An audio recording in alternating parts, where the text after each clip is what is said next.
Hello everyone, কেমন আছো তোমরা সবাই? আশা করছি সবাই ভীষণ ভালো আছো এবং সুস্থ আছো। মনে আছে তোমাদের সাথে আগের দিন শেয়ার করেছিলাম একটা চুড়িদারের কাটিংয়ের ভিডিও। আজকে সেটা তোমাদের সাথে সেলাই করে দেখাবো। পুরো ভিডিওটা একবারে দিতে পারছি না, অনেকটা বড় হয়ে যাচ্ছে, তাই কিছু কিছু পার্ট পার্ট করে দিচ্ছি। দেখো, ফার্স্টে আমি তোমাদের দেখাবো আমি কিভাবে কোনো পট্টি ছাড়া লাইলিং দিয়ে গলার ডিজাইন করি বা গলার কাজ করি।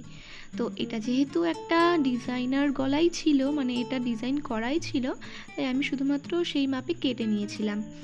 আর প্রথমে সোজা দিকের উপরে লাইলিংটাকে বসিয়ে নিয়ে একবার গলার দিকটা সেলাই করে নিয়েছি আমি। দেখো, সুন্দর করে গলাটা সেলাই করে নিয়েছি।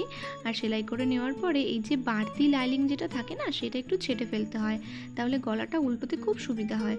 বাড়তি লাইলিংটা ছেটে ফেলে গলাটার সেলাইয়ের উপর থেকেই আমি হালকা হালকা ছোটো ছোটো করে কেটে নেব, যাতে গলাটা খুব সুন্দরভাবে উল্টিয়ে যায় আর ভিতরে কোনো ভাঁজ না পড়ে। এবার দেখো, আমি কাপড়টাকে পিছন দিকে দিয়ে দেব, দিলে সোজা পাটটা বেরিয়ে আসবে। এবার এর উপর থেকে আমি সুন্দর করে গলায় একটা চাপ বসিয়ে নেব। তাহলেই দেখবে তোমরা কি সুন্দর লাইলিং দিয়ে পট্টি ছাড়া একটা সুন্দর গলার ডিজাইন চলে আসছে। তোমরা কিন্তু এরকম ব্লাউজেও করতে পারো, অনেকটাই সুবিধা হয়। যাদের পট্টি লাগাতে অসুবিধা হয় বা যারা নতুন কাজ শিখবে তাদের ক্ষেত্রে এটা কিন্তু খুবই সুবিধা। তোমরা সবার লাস্টে দেখো কি সুন্দর এসছে গলার ডিজাইনটা, আর কতটাই ফিনিশিং এসছে। আজকের ভিডিওটা তোমাদের কেমন লেগেছে অবশ্যই জানিও, আর ভালো লাগলে একটা লাইক, কমেন্ট এন্ড শেয়ার করে দিও।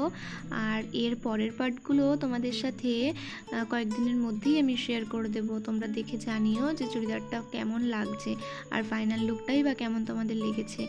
আর দেখা হচ্ছে পরের কোনো একটা ভিডিওতে, ততক্ষণের জন্য সবাইকে টাটা।